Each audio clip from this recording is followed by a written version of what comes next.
La voz de los protagonistas. Contacto telefónico. Nuestra sección Candidatos en Campaña. Vamos a platicar a continuación con Augusto Ábalos, aspirante del Partido de Acción Nacional a diputado federal por el Distrito 02 de Durango. Augusto, gracias por estar con nosotros. Y bueno, nos gustará que nos platiques cómo va la campaña, qué es lo que has recogido en tus recorridos. ¿Hay algo que se haya modificado en tu agenda en función de los temas que te gustaría colocar en la Cámara de Diputados si el voto te favorece? Gracias, Marcela. Muy buenos días a ti y a todo tu auditorio, Juan. Un saludo. Efectivamente, pues ya prácticamente 30 días de terminar la campaña y unos días más para 3 días más para el tema de la elección. Fíjate que me siento bastante a gusto con el recorrido que hice, pese a que tenemos 10 municipios del norte de Durango ya recorridos todos, inclusive ya algunos por segunda vez. Quiero decirte que sí se ha modificado en algo proyectos que yo tenía en términos de iniciativas de ley, y aunque no lo tengo todavía completamente redondeado, siento yo que va a ir muy encaminado el futuro del gobierno federal, los gobiernos del estado y los gobiernos municipales a regresar y atender a las personas. Es decir, el funcionamiento del gobierno y la famosa gobernanza en donde el ciudadano participa en toma de decisiones del gobierno tiene que ser más activa, por un lado, y segundo, tiene que ir a la casa de la gente.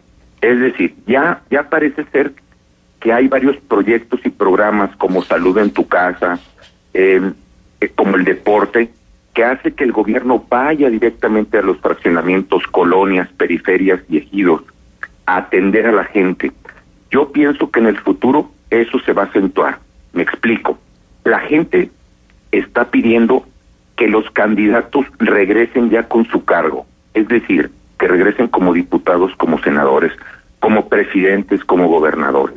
La gente no los vuelve a ver en el periodo en donde ya están ejecutando su función. Te dicen, hoy yo veo y escucho a todos los candidatos y aunque no quiera verlos, me los encuentro. Pero es un momento en donde prácticamente pasa el día de la elección. Y eso también los tenemos que manejar en el gobierno. Así como empresas cada vez van más a buscar al cliente, se salen de su local, de su centro comercial y van y ponen su producto, su vehículo, su alimento cerca de donde está la gente. Ese es el futuro del gobierno que yo estoy visualizando. Es decir, yo tengo que ir y tocar la puerta nuevamente y tocar y platicar con las personas, con el ciudadano, en qué necesidades tienen de educación, de salud, en su colonia, de infraestructuras, para ir modificando los planes de gobierno, y creo que por ahí es donde las iniciativas tienen que ir direccionadas. Uh-huh. Bueno, y en esos recorridos y en este tú a tú que has tenido oportunidad de tener con los electores, ¿hay reclamos, hay enojo, hay hartazgo de la clase política? ¿Lo detectas?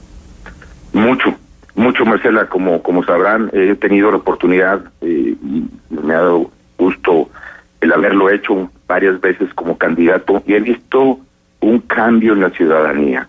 Yo también lo atribuyo a ciertos aspectos, independientemente del hartazgo hacia los políticos. También la información que les ha llegado a ellas, a la ciudadanía, a las personas, ha sido por muchos más frentes, por los medios tradicionales de comunicación, por las redes sociales, y eso ha hecho, inclusive por la televisión satelital, y eso ha hecho que la gente se dé cuenta que el político y el funcionario les ha quedado de ver, en general. Cuando hago contacto con la gente hoy, 12 años después de mi primer campaña, y en las cuales he tenido cada 3, 4 años una nueva campaña, me he dado cuenta que este hartazgo ha ido creciendo hasta el día de ahora.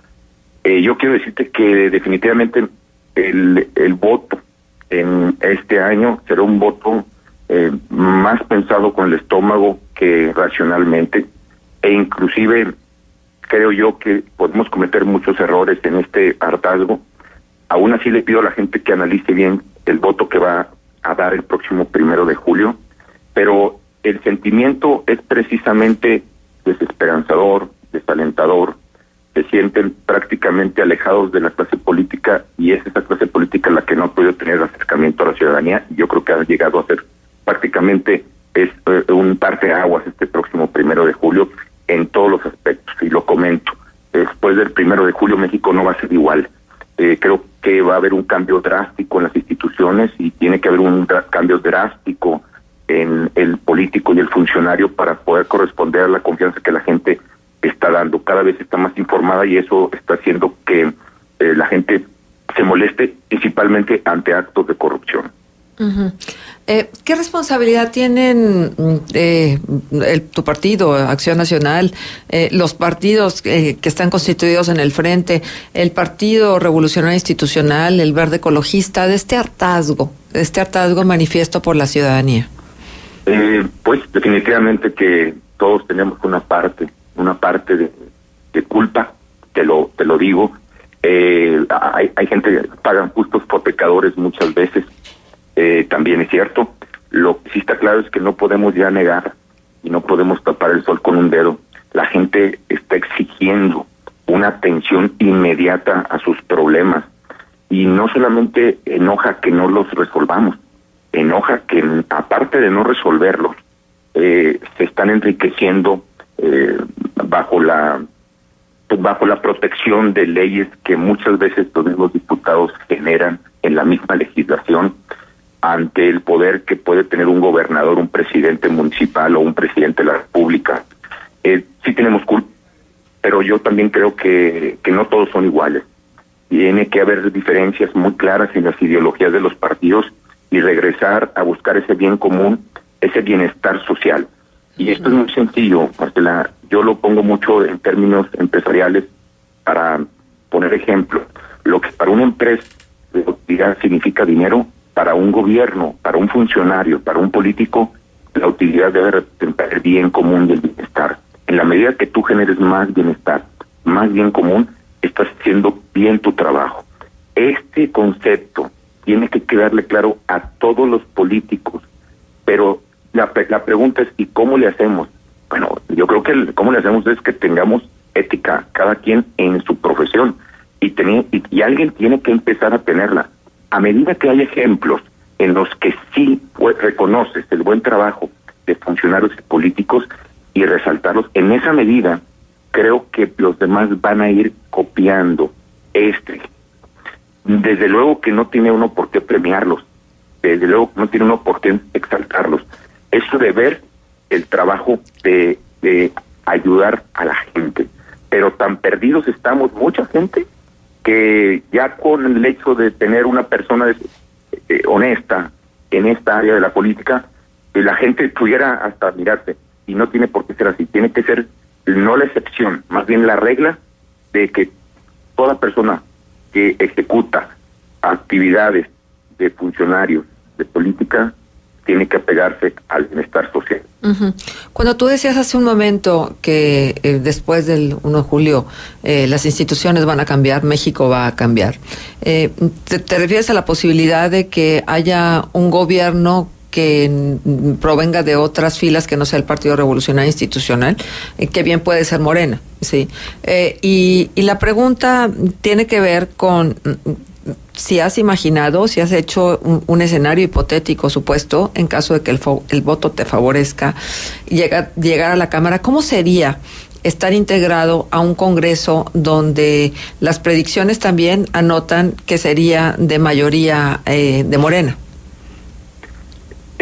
Bueno, en cuanto a la primera pregunta, yo me refiero en general, tenemos dos candidatos con posibilidades de ganar. Ricardo Anaya es uno de ellos, y llegando Ricardo Anaya habrá realmente un cambio en las instituciones y en la vida política.